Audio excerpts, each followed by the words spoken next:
Hey guys, Dave here. In this video I think I'm going to do something I've been wanting to do for a while. It's actually a Paydirt review. Not review per se, but I just want to run it and show you guys what's in it. It's actually from the Nip and Tuck Goldmine.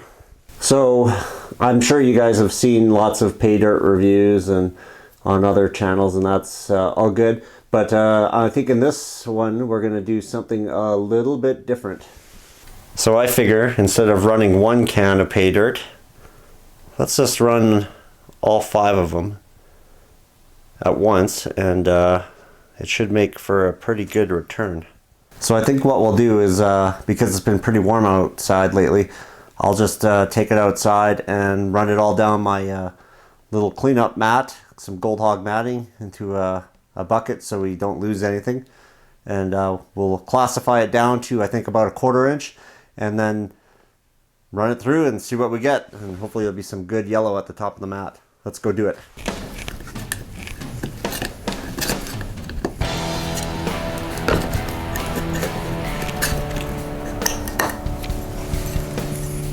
Alright, inside each, get a little bag to hold your gold. Hopefully we need a big bag.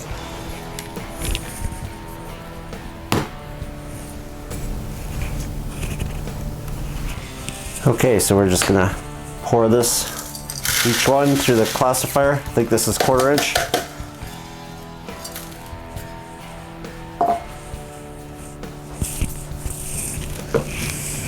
Two at once.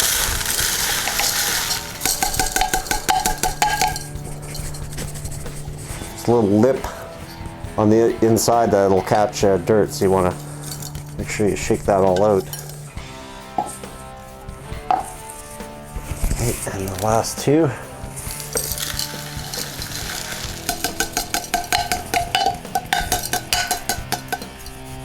All right.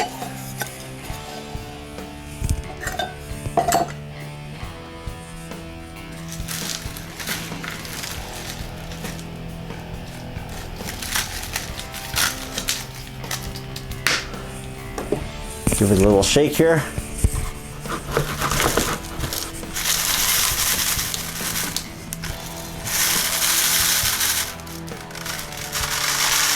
So, as you can see, there's not a whole lot anyways that's above that mesh, but every little bit's nice. There's some nice quartz in here, nice green colored quartz. Maybe it has some copper in it. I'm gonna keep some of that stuff and see what I can do with it later, actually. All right, there it is. So I'm just sifting around here. I don't see anything noticeable like in the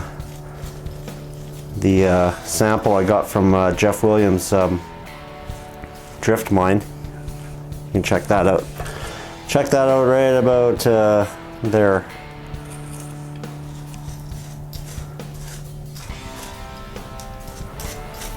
So we will wet this down and take it out to the sluice.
So just on closer inspection here, looking from the bottom up, I see there's lots of bubbles in the mat. I probably should have scrubbed it out with some jet dry, but I'm not seeing any gold in the bottom of the mat, which is a good sign. And as we go up higher, there's two nice little pieces right there. And there's another piece. I'll just put it back here.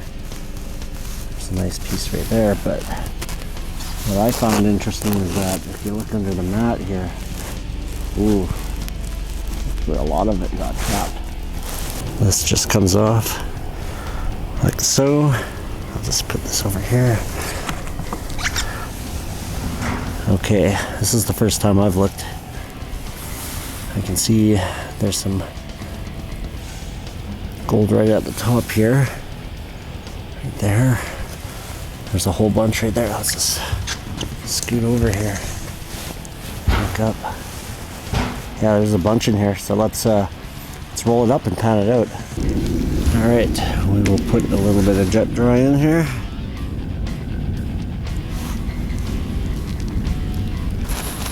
Okay, I got it all in the pan here, so we will see what we got. I'm not going to bother to use the side with the riffles, because it's all really fine stuff anyways.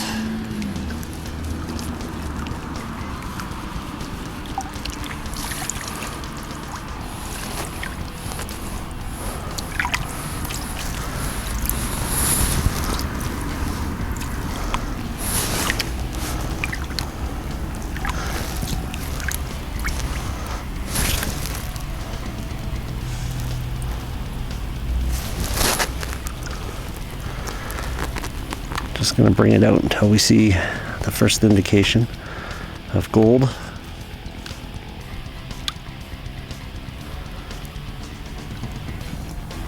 Of course, I'll go back and check my tailings just to make sure my setup worked.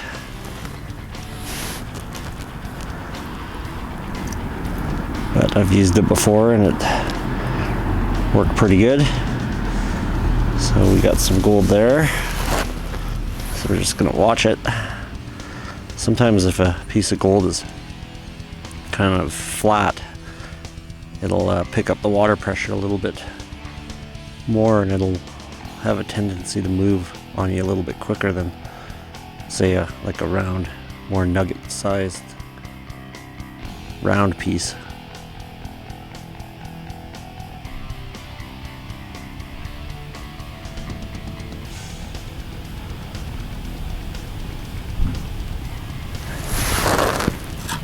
Rid of that rock.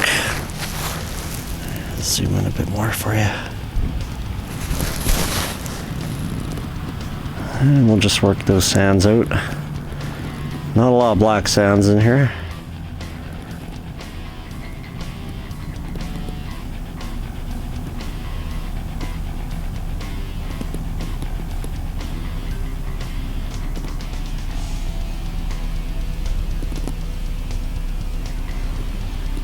It's always nice when a pan looks like that, huh? It's too bad that doesn't happen out on the creek. You hit that little hot spot, and I don't think I'd go back to work on Monday. Alright, I'm just gonna shake it up there and get some of the dirt out. Yeah, it's a nice little pile there.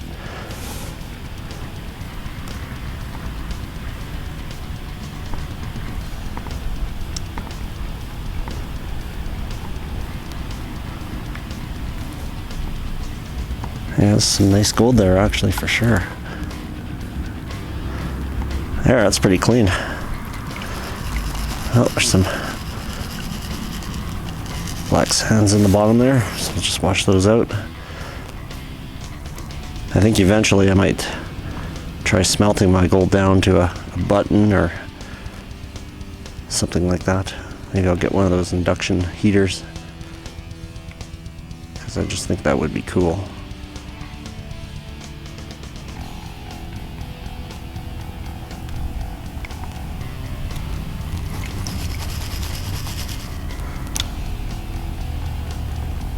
Yeah, it's pretty cleaned up there.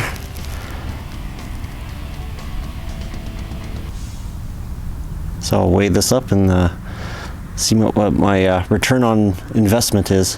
I don't think it'll be very high, but what the heck, huh? Okay, so this is all the dirt that from my tailings bucket. I just got rid of the top layers. So I'm just going to do my first swirl here, and you can see it along with me if my technique is flawed or what. So let's see what we got.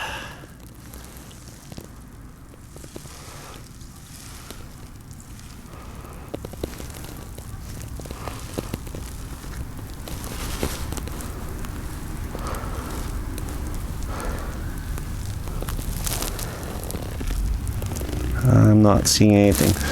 A little bit of black sand up here, but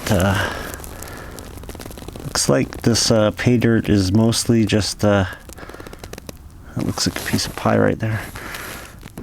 It's moving, so it's not gold. Yeah, it looks like this pay dirt's nice chunky stuff only. Not I don't see any flour, I don't see any specks. So yeah, I'm pretty confident I got all the gold out. I think I'm probably going to take out all the... There's a bunch of nice little green specks in here. I think they're copper. I think I'll pull some of that out and maybe crush some of it and see what comes of it. But I'll do that in another video. Okay, let's go weigh up that gold and see what we got. Okay, so I got it all cleaned up and in the pan. And this is what we got.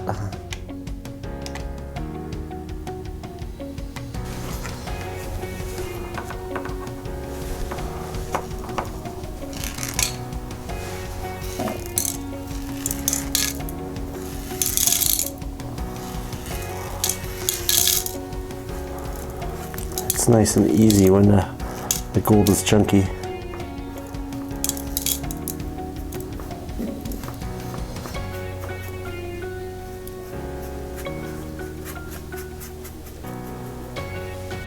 Okay, let's go ahead and weigh it up.